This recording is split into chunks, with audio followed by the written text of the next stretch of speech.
తెలంగాణలో ప్రభుత్వం మారడం అందరూ కోరుకున్నది. ప్రధానంగా అది వ్యతిరేకత నిరుద్యోగుల నుంచే వచ్చింది. ఎందుకంటే చాలా సంవత్సరాల నుంచి ఇక్కడ లైబ్రరీలో చదివినా కూడా, రాష్ట్రం మొత్తంలో ఉన్నటువంటి అన్ని లైబ్రరీలో చదివినా కూడా ఉద్యోగాలు అనేది చాలామంది నిరుద్యోగులు సాధించుకోలేకపోయినారు. ఎగ్జామ్లు కండక్ట్ చేసిన దాని యొక్క రిజల్ట్స్ ఫలితాలు ఇచ్చి అలాట్మెంట్ కార్డు ఇవ్వడంలో జాప్యం కానీ, ఇవన్నీ అంటే విద్యార్థుల్లో విసుగు తెప్పించిన విషయాలు. సో మనం ప్రభుత్వాన్ని మార్చుకున్నాం, ఇంతవరకు హ్యాపీగా ఉన్నాం. కానీ నెక్స్ట్ ఈ 1 ఇయర్లో 2 లక్షల ఉద్యోగాలు భర్తీ చేస్తా అని కాంగ్రెస్ ప్రభుత్వం చెప్తున్నది. కానీ ఉద్యోగాల సృష్టి కూడా అక్కడ ప్రభుత్వం ఆలోచించాలి. ఖాళీల రిపోర్ట్లు తీసుకొచ్చే ప్రాసెస్లో ఉంది తప్ప నోటిఫికేషన్లు వేయడం, ఇవన్నీ వేసి రిజల్ట్స్ ఇచ్చి అలాట్మెంట్లు ఇచ్చి ఒక ఉద్యోగంలో విద్యార్థులు జాయిన్ అయిన తర్వాతనే అప్పుడు వాడి యొక్క ఆకలి బాధ తీరుతుంది. అంతేగాని ఎగ్జామ్లు ఇంకా నోటిఫికేషన్లు ఇస్తాం, ఖాళీలు తీసుకొస్తాం, ఇట్లా మనం చూస్తూనే ఉన్నాం. లాస్ట్ 10 ఇయర్స్ నుంచి చూసినాం. ఆ ప్రాసెస్లో 10 ఇయర్స్ అయిపోతాయి, 1 ఇయర్లో అయిపోతే 2 ఇయర్స్, 3 ఇయర్స్, 4 ఇయర్స్, 5 ఇయర్స్. ఇక్కడ ఉన్న వాళ్ళు లైబ్రరీలో చదువుతూనే ఉంటారు. ఏజీలు అయిపోతే మళ్ళీ మనం ఏజీల కోసం పోరాడుతూనే ఉంటాం. అంతే తప్ప వీళ్ళు ఖాళీలు తీసుకురావడంలోనే ఉంటారు, జాప్యం జరుగుతుంది. ఈరోజు మనం ప్రజాపాలన అని పెట్టుకున్నాం. సో అది ప్రజలు చెప్పుకోవడానికి గ్రామ స్థాయిలో లేదా రాష్ట్ర స్థాయిలో ప్రజా దర్బారు, అది మంచి పరిణామం. కానీ దాని యొక్క ఫలితాలు కూడా మనం విశ్లేషించుకోవాల్సి ఉంటుంది. కానీ ఫలితాలు మనకు చాలా తక్కువ కనిపిస్తున్నాయి. ఓకే మనకు అనుమంతి అయింది కాబట్టి దాని గురించి ఇంకా ఫలితాలు రాకపోవచ్చు. కానీ ప్రజాపాలనలో ఈరోజు మనం చూస్తున్నాం, వార్తల్లో న్యూస్లో అప్లికేషన్ ఫామ్స్ కూడా దొరుకుతలేవంట. అంటే మనం లేటెస్ట్గా న్యూస్లో చూస్తున్నాం, అప్లికేషన్ ఫామ్లు అమ్ముకుంటున్నారు, తీసుకుంటున్నారు. ఇలాంటివి కాకుండా అదైతే ప్రజల నుంచి మనం ఏదైతే తీసుకుంటున్నామో అవి కూడా సక్రమంగా నిర్వహించాలి. ఎందుకంటే మనకు గ్రామ స్థాయిలో కూడా ఉద్యోగులు ఉన్నారు.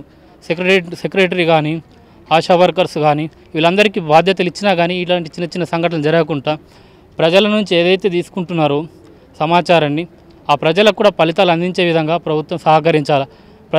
ప్రధాన సమస్య తెలంగాణలో ఉన్న ప్రధాన సమస్య నిరుద్యోగం. ప్రతి విలేజ్లో చూడు, వాడు 10 నుంచి 20 అంటే 10th క్లాస్ అయిపోయిన తర్వాత 18 సంవత్సరాల నుంచి డిగ్రీ అయిపోయినటువంటి 30 సంవత్సరాల వరకు, పీజీ అయిపోయిన 30 సంవత్సరాల విద్యార్థులు చాలా ఖాళీగా తిరుగుతూ ఉంటారు.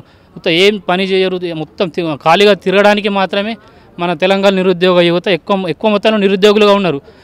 కొందరు ల్యాండ్ ఉన్న వాళ్ళైతే భూమి పని, పొలం పని చేసుకుంటారు. ల్యాండ్ లేని జిల్లాలలో ఉన్నటువంటి ఈ నిరుద్యోగ వ్యవస్థకు ప్రైవేట్ కంపెనీలలో పనిచేస్తే 10-15 వేలకు వాళ్ళ యొక్క టాలెంట్ అంతా వృధా అవుతున్నది.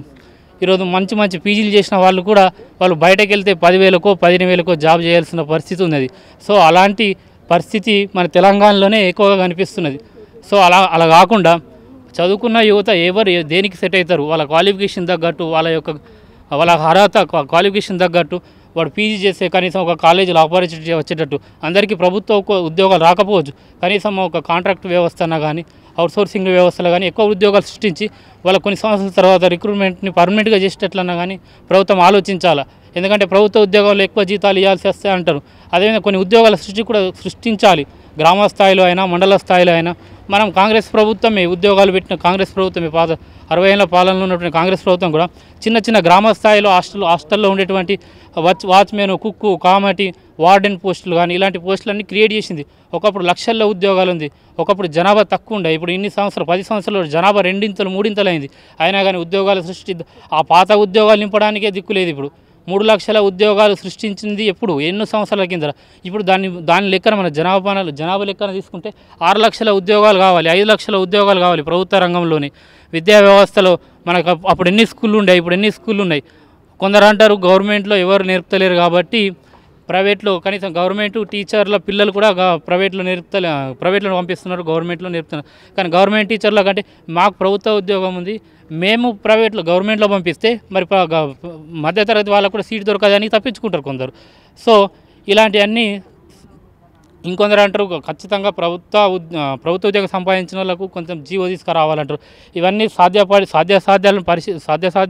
సాధ్యపడతాయో లేదో తెలియదు. ఎందుకంటే మనకు గవర్నమెంట్ జాబ్ వచ్చినా కానీ మంచి స్థాయిలో అతనికి విద్యను అందించాలనుకుంటున్నాం. సో అలాంటి గవర్నమెంట్ స్కూళ్ళనే ఇప్పుడు మనకు కొన్ని గవర్నమెంట్ స్కూళ్ళలో కూడా సీట్ దొరకదు.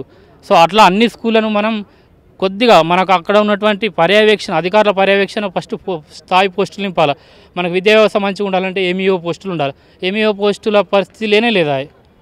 విద్యా వాలంటరీ వ్యవస్థ ఉంటుండే. విద్యా వాలంటరీ వ్యవస్థ ఉంటే ప్రతి స్కూల్లో ఒక 5 చిన్న స్థాయిలో టీచర్లు ఉంటే ఖచ్చితంగా వాళ్ళకు ఒక పని అప్పగిస్తే ఖచ్చితంగా ఉన్న ఉన్న ఉన్న ఊర్లో స్కూల్లో పిల్లలు అక్కడ ఉంటే 5 పోస్టులు ఉండేవి చిన్న స్కూళ్ళలో, అంటే 1 to 5th స్కూళ్ళలో.